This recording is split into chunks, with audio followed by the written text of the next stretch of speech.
I want to talk a little bit more about, service, because you're saying it's absolutely critical. And it's one of those concepts I hear, like value added, like jargon gets thrown around, but then you sort of say, well, let's peel back a few layers of the onion as to what do we really mean by customer service? Can you share with us, the 2 or 3 key ingredients of what makes gym, when you deal with gyms, what makes the service great?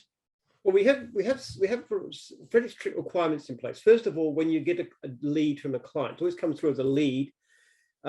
You've got 2 hours to contact the client. Now, ideally 2 minutes. You really should get back very, very fast. The customer contacts us, rings us, or these days online. You've got to get back to them as soon as possible. You make an appointment. Now, if you can't get through, you send a text to say you tried to ring. Okay, because people often don't recognize phone numbers. So you ring. If you can't get through, you text, "Hi, this is Bill from Jim's Cleaning. Tried to ring just now. Please call me back on." So you get double chance. When you get through to that client, you make an appointment. You always make it 2 hours. You never make it less than 2 hours time scale, because if you say 10 o'clock, you cannot be guaranteed to be on there on time. So it's got to be 9 and 11. If you can't make it, you ring the client. If you can't get through to the client, you text them. If you turn up and they're not there, you ring them and then you text them. And then you give a quote. And if you email the quote, you text the quote. This doesn't always happen, but this is what's supposed to happen. You make sure the customer is happy. Make sure the customer is happy. If they're not happy, like if they get a survey back, then you go back to them and say, "What can I do? How can I fix it? What can I do to make it right?" We just go back again and again and again, thousands of times a year. Customers are happy. You've got to satisfy that customer. So it's just that fanaticism. And then we put really heavy pressure on our franchisees to do exactly that. We have a system called lead fees, by the way, too. So when we charge fees, we have a base fee, plus we have a small fee for every lead provided. Now, what that means is that they still pay for the lead, even if they don't actually get the job, which means there's an incentive to keep on trying with the customer and trying to convert them. And we found that by doing that, we actually increased the actual conversion rate dramatically. We get about 50% more actual jobs coming out of the same number of leads, because the incentive is there to chase them up.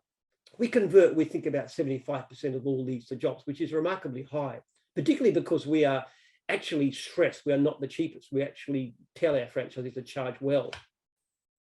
What I'm hearing there on that, so the leads coming in is responsiveness is critical, and the quicker you can respond, someone's putting their hand up and saying, "I'm interested in potentially doing business with you," the quicker you can be there and respond. And if they don't answer the phone because you're an unknown number, using the other communication method, well, sending a text, you've got the mobile number, they've left that on a form online, or they've left it via the phone call. So the responsiveness is a theme to ideally win the contract. Then the reliability of setting the expectations appropriately, 2 hours, not 1 hour, but reliably meeting those expectations. And if you can't, continuing to communicate, to continue to set the expectation with the customers and deliver against them every step of the way.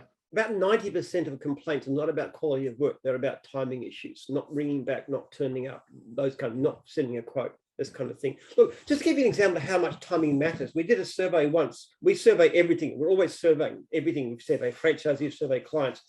We did a survey once where we actually looked at the conversion rate as against when the franchisee got back to the client. We found that when a franchisee didn't get back to the client within the 2 hours, the conversion rate was less than half. When they got back within the first 2 hours, but after the first 10 minutes, it leaped to 78%. But when, as reported by the client, they got back within the first 10 minutes, it leaped to 85%. So you're almost doubling your conversion rate depending on when you get back. And the problem that people have in business is they think it's about price. That's actually the mug's game. You do not compete on price, compete on service. You can be really expensive. Like, we recommend our franchisees work on at least $60 an hour. And there are people out there who will not work for less than $120 an hour. Well, I know one particular guy started a pool care business in his first year. He did $500,000 just by himself. So you can make very, very good money, but your service has got to be amazing. And what I actually tell people too, in our franchisee induction training, the first 2 hours I give the talk, because I'm the owner, I can talk whatever I like. And most of it's about customer service. And I say, the thing is, what you could do, and I get them to, what do you want from the client? You've got to satisfy the client, what they need, what they want.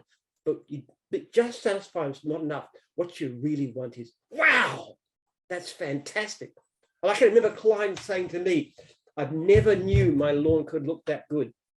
People would say that, and I would do a job better. I used to mow the front lawn. I'd use the brush cutter to edge the front and the back. And then as I was coming down, I'd keep it running, and I'd get the grass from the cracks in the driveway and blow it off. And I cut back to the edges to the nature strip, so that they didn't even know there was concrete under there, but I cut it back and I'd show them. And people would get me to go once only, but the job was so great, and the service was so good, I get it as a regular client. Yeah, look, that makes a lot of sense to me, Jim, particularly if I'm the customer and I've got a problem, I need this service delivered and I don't have a lot of time, but I've got to try and find someone to get me a quote or see when they can come around and have a look at it or do whatever. And whoever can get to me while I'm trying to solve that problem as quickly as possible and potentially make that appointment, I'm not even going to ring anyone else or look around. Like, that's the first one in. That person's also then going to be able to set my expectations about what's appropriate in terms of the complexity of the job and therefore what it's going to cost, etc. So that what your research showed you around, get to them in those first couple of minutes if you can, or the first 10 minutes versus after 2 hours, makes perfect sense for around what that problem is that the customer's actually got.